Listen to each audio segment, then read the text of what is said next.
What does it take to be a great leader when you're a young manager? Often there can be a lot of things getting stuck in your head that you're not ready for leadership or you're not experienced enough, and it holds you back from being a really exceptional leader.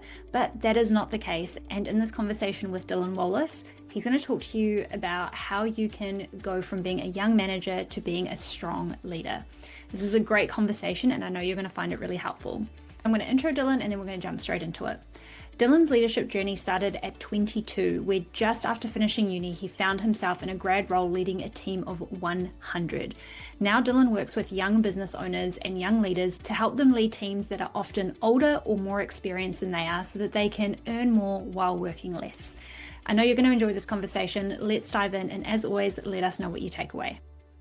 Hey Dylan, welcome to Lead with Less. It's so great to have this interview with you. Thanks for having me on. I'm excited.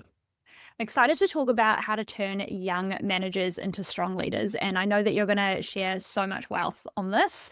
So let's dive in. Firstly, tell me and the listeners, how the heck did you go from your first professional job to leading a team of 100 people? Yeah. When I finished uni, I'd always really been interested by entrepreneurship. And I had this vision of cool, I'm going to have my own business one day.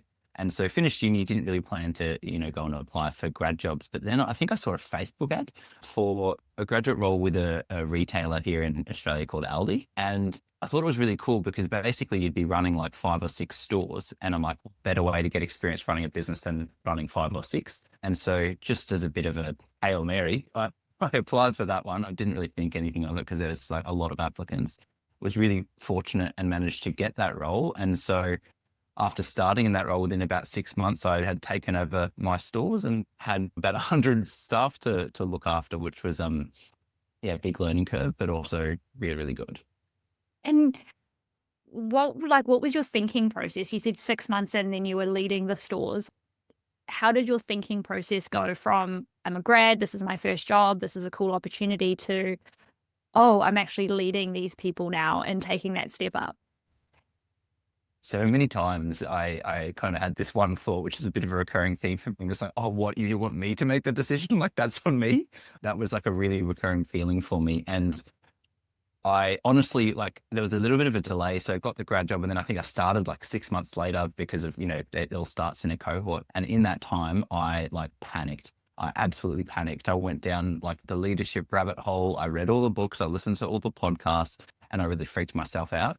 And then started in the role, and obviously lots of imposter syndrome, lots of self-doubt. And for me, not just about the experience, first time being in a real leadership role, but then also the age. Most of those 100 staff were older than me and had been in the business for infinitely longer because I just started.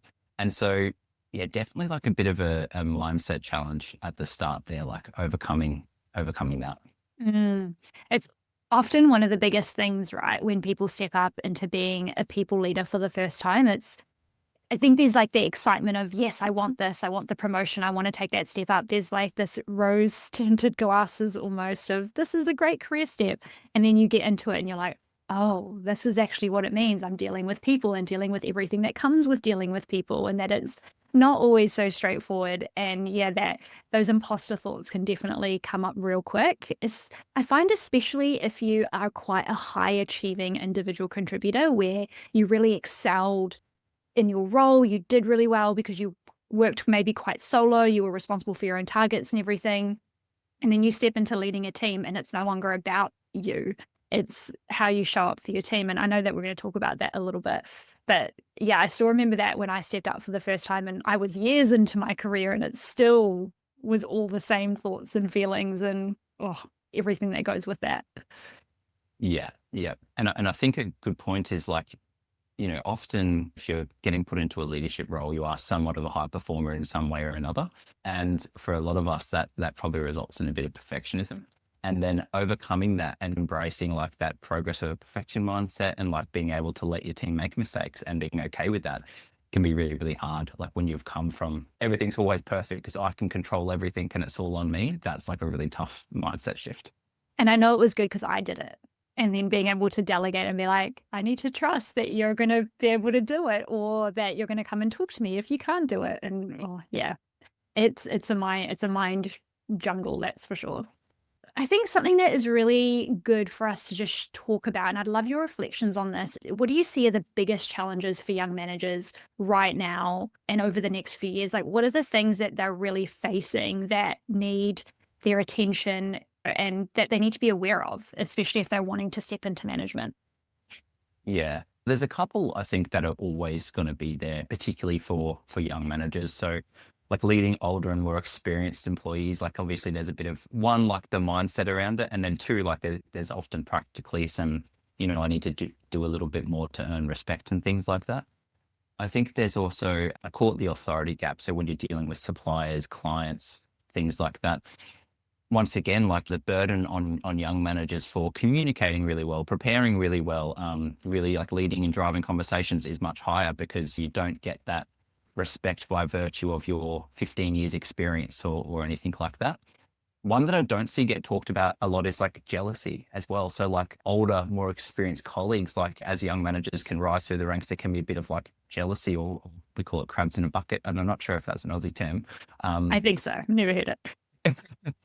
The crabs in a bucket. So as one tries to climb out, the other ones will pull them down. And you might face that with business partners, older colleagues. That was kind of something I ran into. It was pretty unpleasant.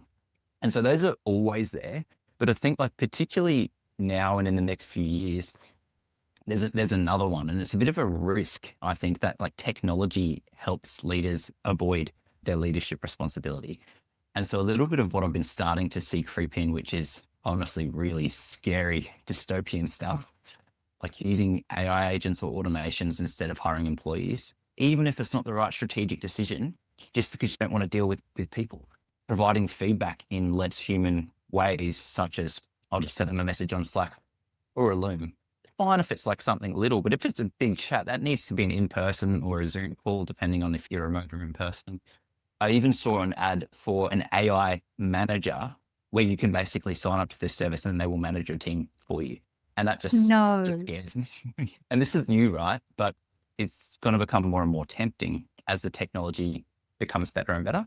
And like leadership is a skill like anything else. I've been trying to learn how to surf recently because I've been on the Sunshine Coast. And you think surfing's really, really fun. It sucks until you're good at it. So sucks.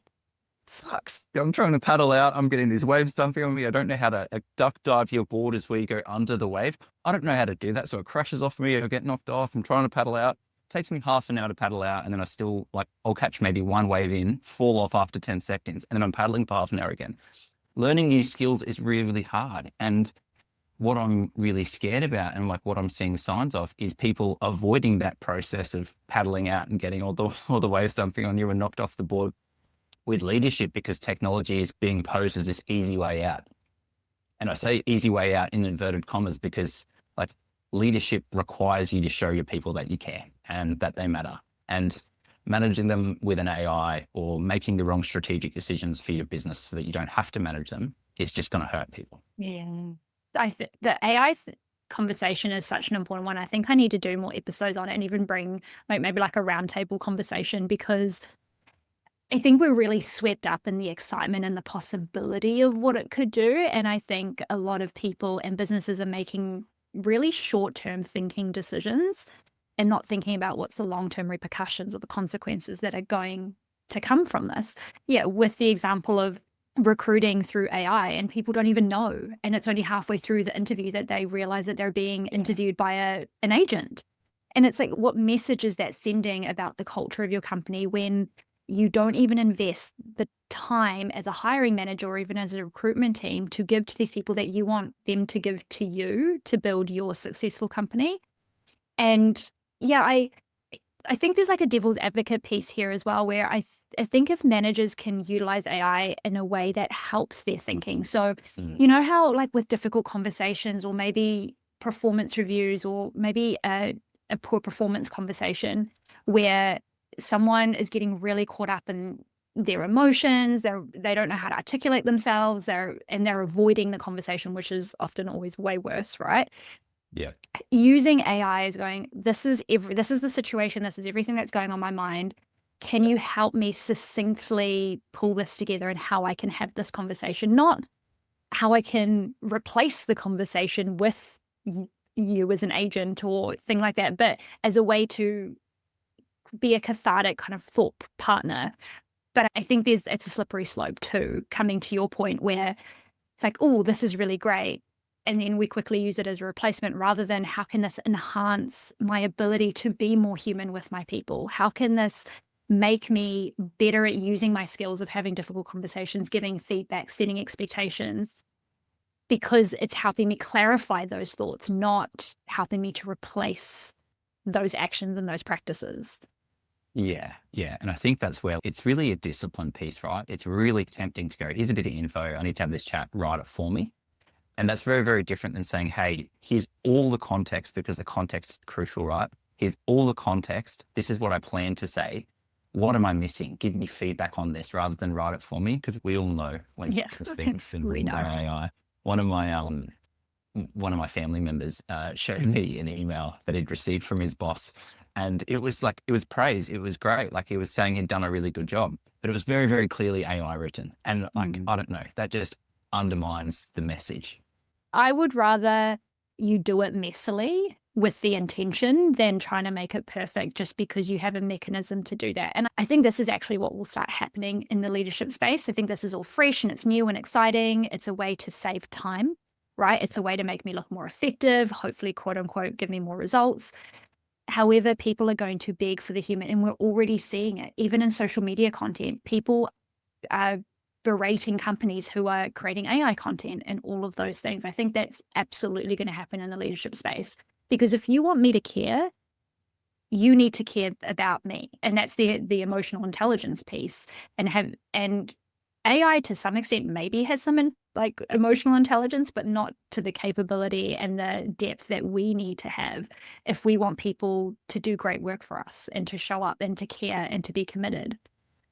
Yeah. And I think like another point is that I'm not the most techie person, but the success, in my opinion, from what I've dabbled in AI, is like the success is really in the prompt.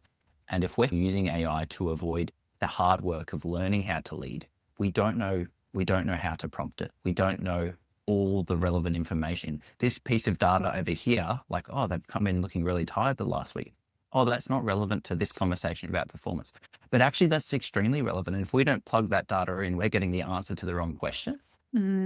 I mean, this is coming to a critical skill of leadership, which is observation. Like, how much are you observing your people, getting to know them, and then having that feed into, okay, well, what is normal? What is abnormal? When do I need to have a conversation? When do I not? Oh, I think we could just go down a whole thing here. This is also actually quite useful from a young manager's perspective, because I had a conversation with an AI product creator on my podcast a few weeks ago. And what she's actually finding through her research is that a lot of Gen Z and younger are actually not wanting to participate in AI. They're actually wanting to disengage, even at a university level. Like, I don't want to use AI for my essay because I want to learn how to actually write an essay. I want to learn all of those things. So how is that going to come into play, do you think, from your view, where there might be some mixture of young managers who overuse AI? I know that AI is not the whole point of this conversation, but I think it's just interesting. Overuse AI, and then maybe managers who don't want to use it at all. Like, how do you think that's going to play in? I think like any technology, there's a time and a place, right? And if we pull the wool over our eyes and don't embrace it for, I would say, more process than people, or even like the brainstorming iteration phase, there's some gold there and there's some efficiencies there. And so if you ignore the new technology, you're leaving some of that on the table. And then, like anything, if it's a balancing act, and if you go too far and it becomes inhuman, you're using it for the wrong things, you lose your personal input. Like the social media example is a really good one. You can tell straight away when someone has regurgitated some AI slop, or if it's something someone actually truly believes and cares about. And I think we're going to see that in a leadership context as well. And so if I've got a manager that's like used AI to write my appraisal, I'm going to disengage. And then I think that it gets dealt with just through the normal process of, oh, my results are worse. I'm getting feedback. What's happening? We dive into it. So I think like any market, it will sort itself out in the long run, but there'll be people who go too far either way. Yeah, I agree. I don't know if you've watched the episode or listened to the podcast episode with Stephen Bartlett and Simon Sinek, where he talks about the impact of AI, and Simon talks about this is just all the excitement. it's going to wear off, and we're going to come back to the fundamentals of humans want humans. And he said the same thing happened with online shopping. Everyone was like, oh my God, online shopping's here. All bricks and mortar shops are going to evaporate and they're not going to last.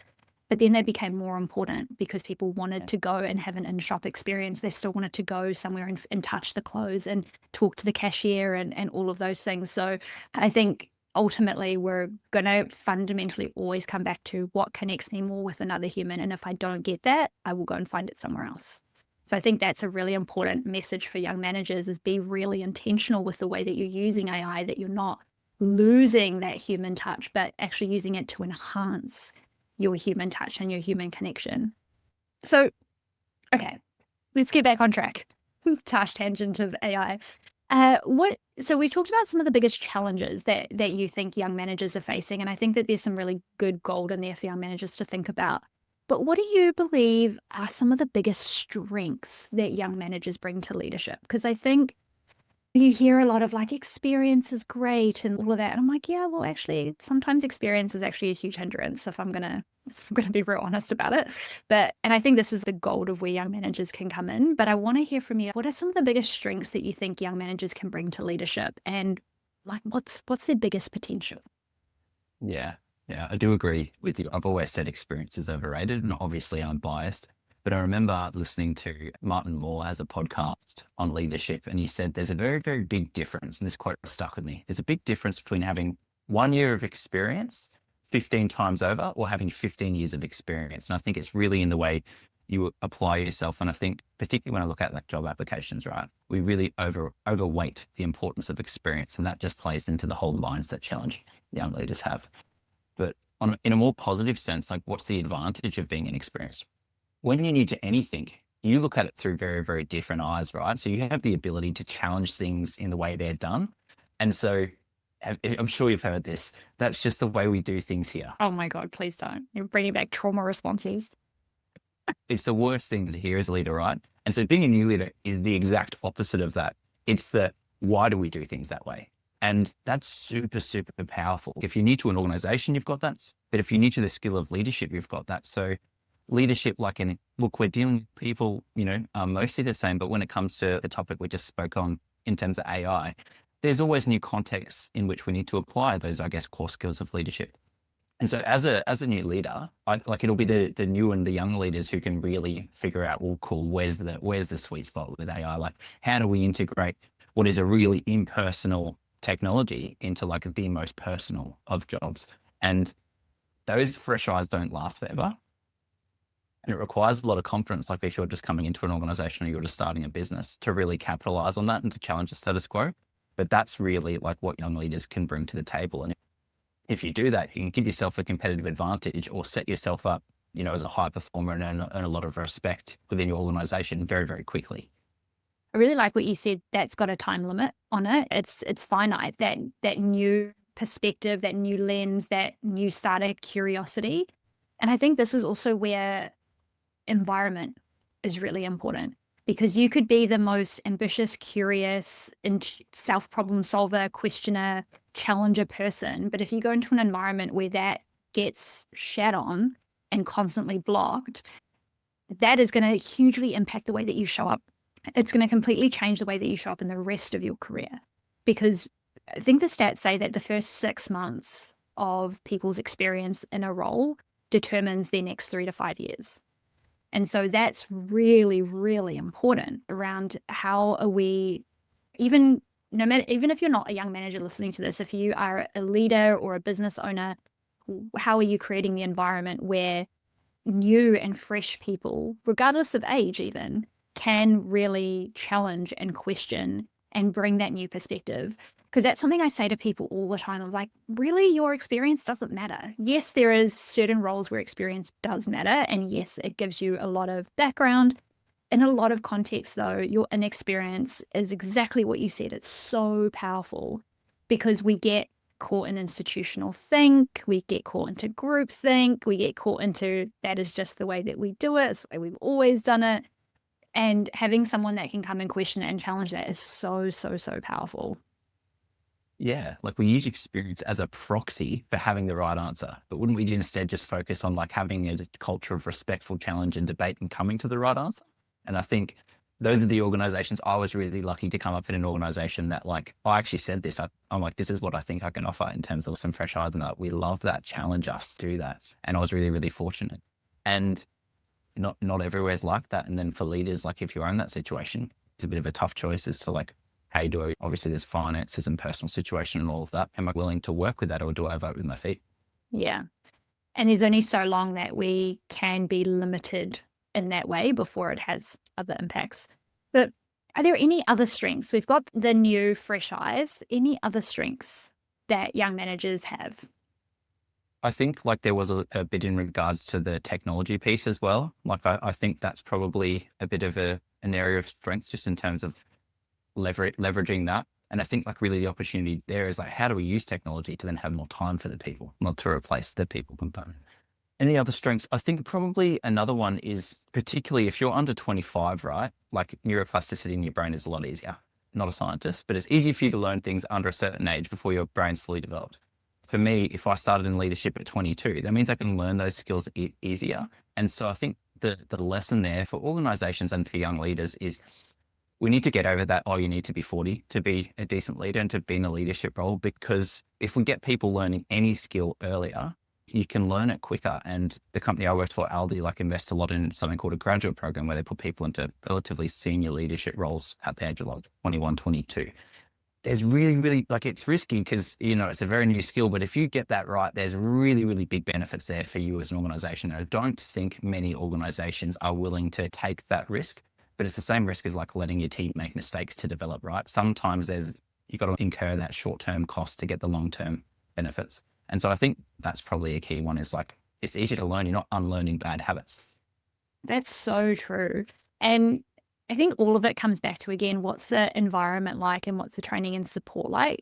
If someone becomes a manager at 21, their biggest risk of failure is that they have no support around them. And unfortunately, that is what happens. Even if you're 30 going into your first manager role, your company's ability to support you in that transition, give you the training, the development, the check-ins, that's actually going to determine whether you're going to be a great leader in the long run, not whether, yeah, you've been working for 15 years, or because you could have 15 years of terrible habits, 15 years of actually quite terrible experience, or 15 years of bad managers who you then either replicate unconsciously or you try and overcompensate to not be, but then that's not great leadership either. Yeah, I think there's a lot in what you said around that learning ability. And it's not to say that older people can't learn. Everyone can learn something if they choose to. I agree around that ease of learning and just, again, not being set or not having preconceived ideas of how something should be or how something has to be. Because I think that's one of the biggest things that I always came up against. I'm a huge challenger, a huge questioner. I don't like the status quo. And I really struggled with that in a lot of organizations that I work with. Constantly like, this is the way we do it. And there's 15 steps to every process. And you got to go through this and that. And that's, but why though? Yeah. Tell me why. What is the benefit? And so, yeah, again, that ability to learn quickly and adapt to that. And I think organizations are missing out a lot. And also their interpretation of young managers. And also, I think the unfortunate, what's the word I'm looking for? The unfortunate ideas or beliefs they have about Gen Z is actually going to hugely impact their ability to be successful, because that's, whether you like them or not, or agree with them or not, or whatever, they're your next set of workforce, because your workforce is only getting older. You're going to need more young people to come in, and you're going to need them to come in quickly. So how are you giving them what they need to be successful? And maybe that is promotion very quickly, because that's where they're at. Yeah, the whole generational divide. Like I'm 99% sure that every generation thinks that they work way harder than the previous generation. And this generation has no work ethic. My dad said that, his dad's dad said that, and I'm sure his dad's dad said that. I also hear this one all the time. Oh, you can't find good staff anymore. No one wants to work anymore. It's an excuse. Are you It's a just company people blatantly want an to work excuse. for? Yeah, 100%. It's an excuse because you're not leading people right or hiring the right people. Yeah. Oh, and Anyway, yeah, that's a whole other Other tangent. rabbit hole. Okay, we'll just park that one. Okay, let's get into some practical nitty-gritties that are going to help listeners. What do you believe it takes to be a strong leader? What are the skills and traits it takes to become a strong leader that will succeed in today's world and for what's coming over the next few years? Yeah. So I teach something called the strong leader model. There's two components to it. So there's like, hey, what do you actually do on a day-to-day basis? Like, what are the things, the actions? And then there's like, what are the character traits that we work to embody? And so on a day-to-day basis, really as a leader, I think you've got three jobs: setting awesome expectations, supervising how people are going versus those expectations, the right amount, and then closing the loop with feedback and support. That's literally it. I think we all intrinsically know that to some extent. We might call them different names, like similar to the challenge, coach, and front model. There's a bunch of different ones, right? What separates us, how well we do each step. And so that's practically like the day-to-day job of a leader. And then I think like the character traits that they need to embody to do that well, and also to do all the million other little bits and pieces of leadership well, building capability. So focus on, hey, it's not about me anymore. It's about getting the most from my team and building capability beneath me. Ownership, or an internal locus of control, I think is really, really key. The ability to think strategically. And so like two sub skills there, like given the context of the organization and the business, can I choose the right goals? And then given those goals, can I choose the most effective actions to achieve those goals? And lastly, emotional intelligence. That's what I think it is. So do certain things on a day-to-day basis and then work to embody certain character traits, which basically capture everything that isn't one of those three things. Okay, how can people get started? How can they get started? Start with focusing on setting awesome expectations. And so I actually teach a model called the 3Cs. So expectations should be clear. They know what they're doing. Connected. They know the why behind what they're doing, why it's important, and challenging. And so a mistake I see a lot of young leaders make is being really, really afraid to challenge people enough. And so they're really scared of being that boss who's unrealistic and out of touch. And so they go too far the other way and they under challenge people, and that just leaves them bored and disengaged. So Well, they don't set expectations at all because they don't want to micromanage, is what I constantly hear. It's like, I don't want to be a micromanager. I'm like, do you know what's funny is that if you set clear expectations, you won't micromanage. Yeah. That's funny. Like they're probably the second training I do with all my clients is like, what is micromanagement? Here's the line.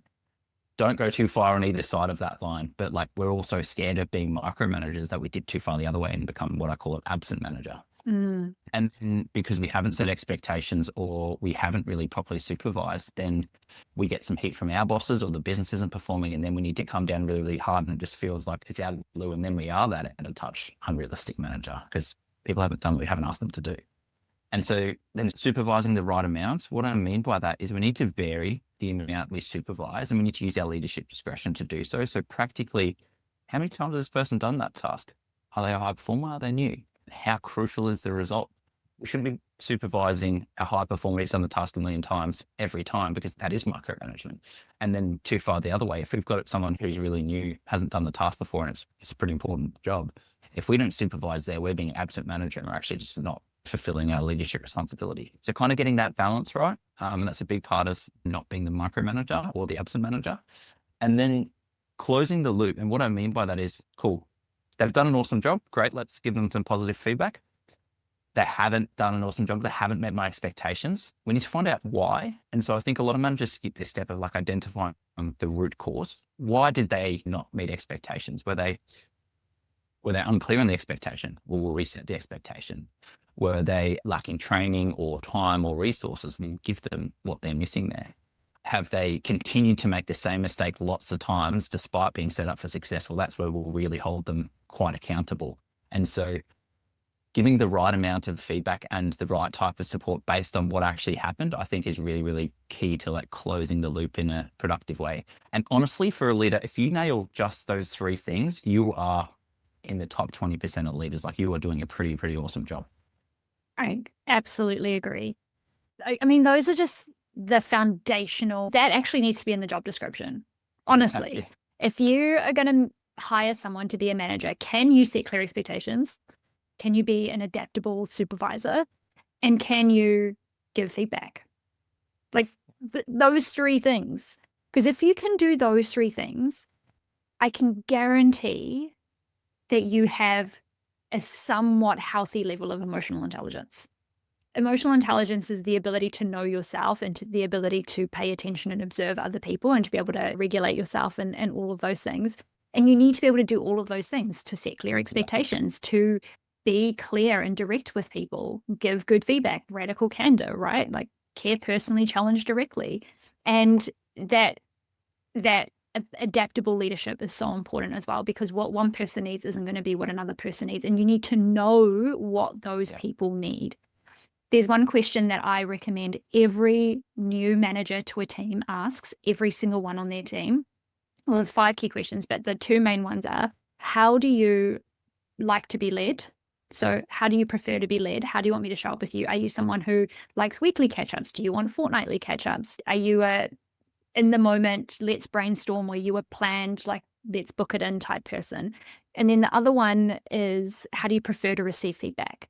Not how do you like to receive feedback, because they might not like it, but they're going to get it. But how do you prefer to receive feedback? In the moment, with warning, in public, in private, written, verbal, whatever it is, like get a really good understanding about each of your people so that you can meet them where they are. And you will also learn what that stretch point is, what you said, right, around expectations. Make sure they're challenging, because again, where do people want to go? What's their development plan? Where do they want to go in terms of capability? What's their current capacity? Are they the right person for this job? Do they have the ability to actually do it?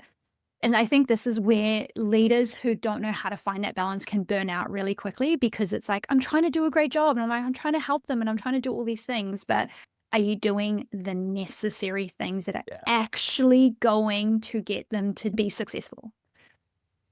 Yeah, the burnout point is a good one. And when I talk about micromanagement, I call it the micromanagement trap, because it is a trap. Like, we fall into it with all the right intentions. We fall into it in the situation you just described, where I'm trying to be super, super supportive. I want to be really, really present. I want to make sure, they feel that I've got their back. And often that means dipping down, working at the wrong level, and doing people's jobs for them.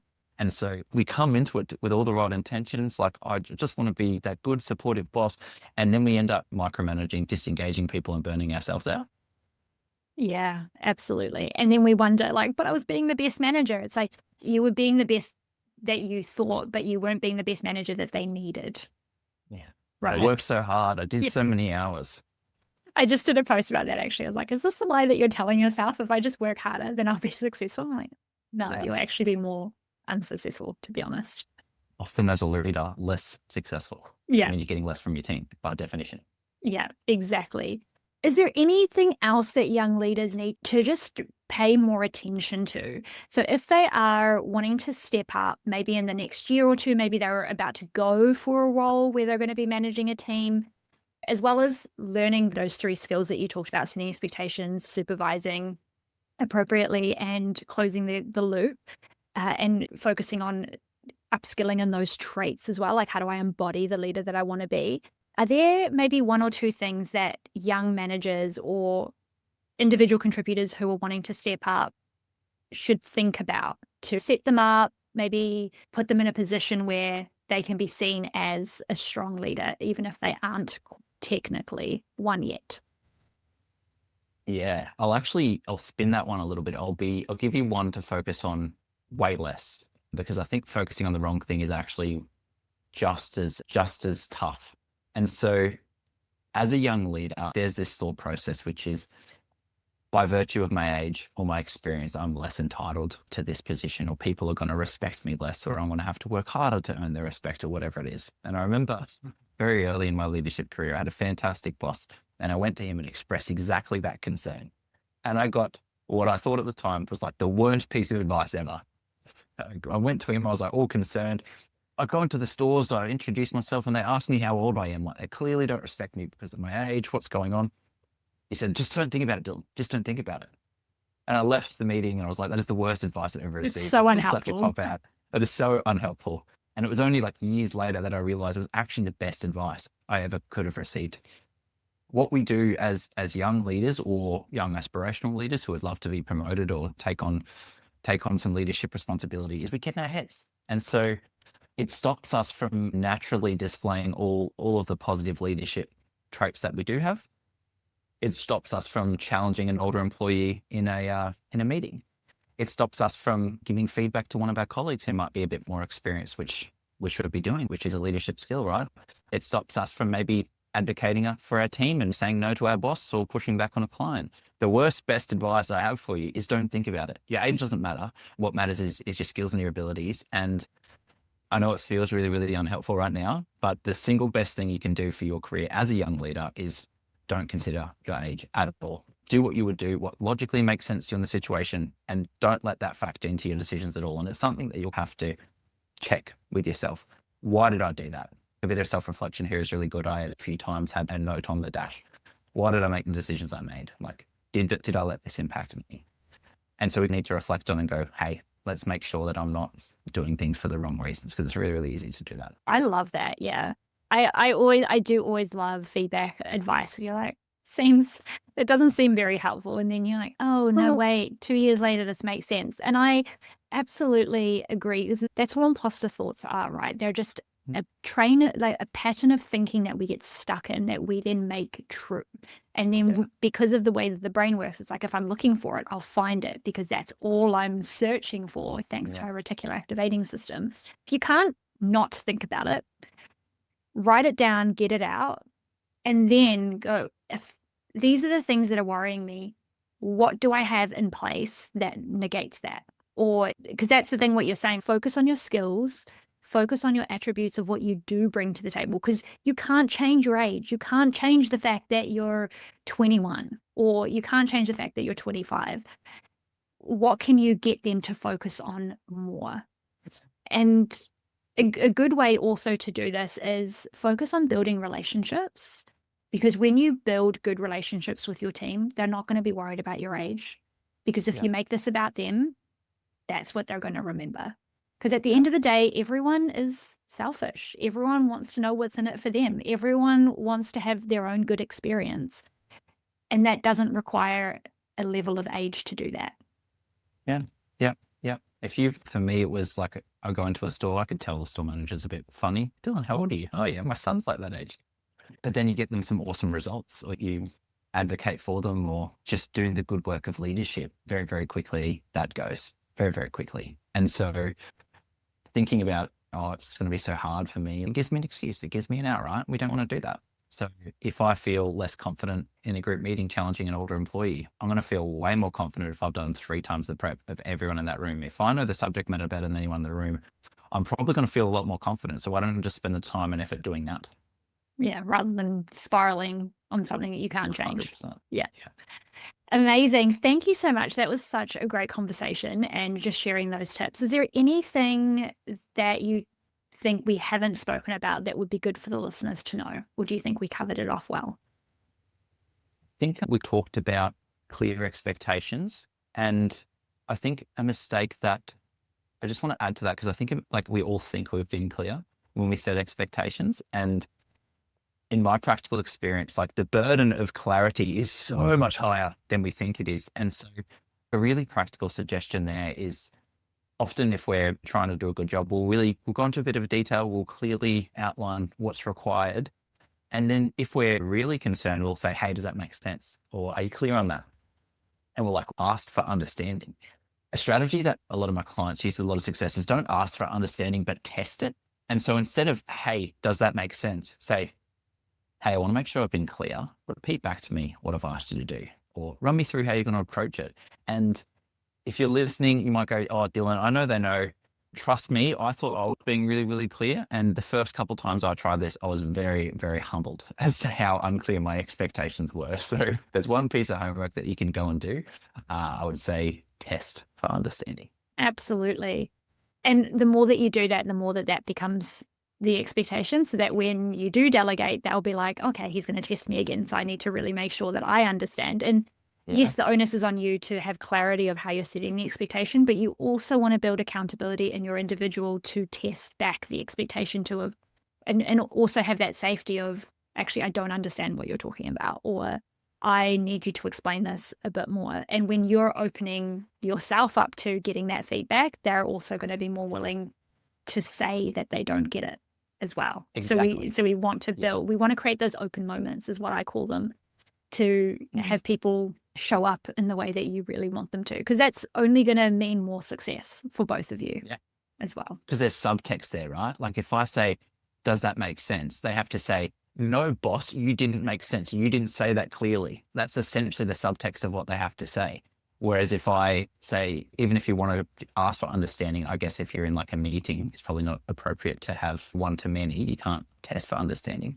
But say like, am I making sense? And so the burden isn't on you, or you've been silly for not understanding. It's on me. I haven't clearly communicated. So yeah, it's about asking the right questions in those situations. Yeah, I love that. Great way to bring that back in. Okay, so I have some staple questions that I love to ask all of my guests. Some quick fire ones. What is the best advice you ever received that's helped you to be a great leader? Maybe it's the one that you've Yeah. already said. Yeah. So do you have a pen and paper there? Yes, I do. Could you draw me a house, please, Tash? A house. Yeah. Oh God, am I going to get tested on like how good my house is? And when you're ready, just hold it up to the camera. That's terrible, Tash. That's not what I wanted at all. You're awful at your job. You suck. How did that make you feel? I was just going to say, well, you're an a-hole because I drew what you told me to. So Yeah, exactly. And so that's the importance of setting clear expectations, right? And so like the level of granularity I need to go to is like, hey, can you draw me a 4x4 rectangle? Can you put a rectangle down the bottom in the middle? That's going to be the door with a halfway up a circle doorknob. And then in the top, like I need to draw the house for you, right? And where we don't do that, and then we try and close the loop with feedback, it feels really, really crap. And so that was the example where I learned to set clear communications, and that one is stuck in my head forever. I love it. What a good practical one. And also when you have clear expectations, your ability to give feedback is so much easier because you have a reference point. And that's often why feedback is so hard, because you don't have a reference point of where to 100%. start from. Okay, what is one thing that helps you feel courageous to do scary things? Yeah. So for me, it's about like some reframes. And so typically like a scary thing is short-term pain, and I'm often trading it for long-term gain. So whether that's going for a run this afternoon, or if it's like a tough conversation I need to have, they often suck at the time, but then there's like all of these long-term benefits. And so if I use providing the constructive feedback, not a fun chat for either of us, but builds trust, gives them the information they need to be their best, raises the performance of the team, consequences engage, not just the person I speak to, but keep everyone else on the team engaged. We could go on for hours. I'm sure there's 20 things between us. And so for me, it's about anchoring and contextualizing, well, cool, what are the benefits that I'm receiving for this short-term pain? Yeah, that is such a good one, because we're very good at discounting long-term pain for short-term comfort. That is for sure. What is one boundary that you uphold that supports you to be your best? It took me a while to learn this one. For me now, my weekends are sacred. It took a while, and so had to learn the hard way, but how the stores, for example, I just tap them with what's going on, and not having the time to properly like switch off and rest, it really impacted my performance. And it took me, an embarrassing amount of time to learn that. But I only felt that I could turn the phone off and not answer the questions when I stopped over functioning for my team, and when I started working at the right level and like, hey, Dylan, what's the answer to this? I don't know. What do you think? I start pushing back and really training them to solve problems for themselves. So that was the boundary, but it took a bit of leadership work for me to be comfortable enforcing that boundary. That is such a good one. And I think it's actually a really good point for young managers to learn. It's, if you over function for your team, you're going to create over dependency, which is unhealthy for you and for them. Because if God forbid you couldn't go to work for a month, what would they do? Would they have the ability to show up and get the job done without you there? And something I say to managers all the time that I take through my leadership programs is, your aim is to become redundant for your team, that they actually don't need you anymore, that they want to overstep you and take another role, or that they can do what they need to do to get their job done and feel safe and supported. Like, that is your job. Your job is not to be a fixer, a rescuer, a question answer. It's when they come and ask you a question, what are 3 questions you can ask them back? before, like to build that capability, also to build that trust in their skills and their thinking. I think that's also the other important thing. Can they start trusting themselves with the ideas and the solutions and the options rather than, I don't know, I'll just ask them because they'll answer, and then you're creating that loop again. Yeah. Answering the questions and giving them the answers and telling them what to do in that tricky situation just implies, hey, you need to come to me for the answers. Like this is a Dylan decision and not a you decision. You end up doing their job for them. Yeah, exactly. All right. That was such an amazing conversation, Dylan. I really enjoyed it. I think that there's so much more. Maybe we'll have to do a follow-up at some point. But where can people find you and we can put that in the show notes as well? Yeah, primarily I'm most active on Instagram. So just at Lead with Dylan or leadwithdylan.com. Amazing. And we'll put that into the show notes as well. All right. Thank you, everyone, for listening. As always, if you've enjoyed this episode, please get in contact with either Dylan or myself and let us know. And if you do have any questions, reach out to Dylan, and I'm sure he will be happy to provide some insight or give some answers. Maybe he'll just ask you questions. Who knows? But as always, thank you again. Have a great week, and I'll be back in your ears again next week. Thank you so much, Dylan. Bye. Thanks. Hey, that's all from me today. Thank you so much for listening to Lead with Less. It means the world to me if you could take a moment to leave a rating and a review on Apple or just rate with 5 stars on Spotify. It means a lot to the growth and the expansion of the podcast. And if you know any other people leaders who could do with a dose of inspiration to level up their leadership skills, then please forward on this podcast to them. I would really appreciate it. And as always, if you have any feedback or have any thoughts, please message me on LinkedIn, Instagram, or email. I'd love to hear from you.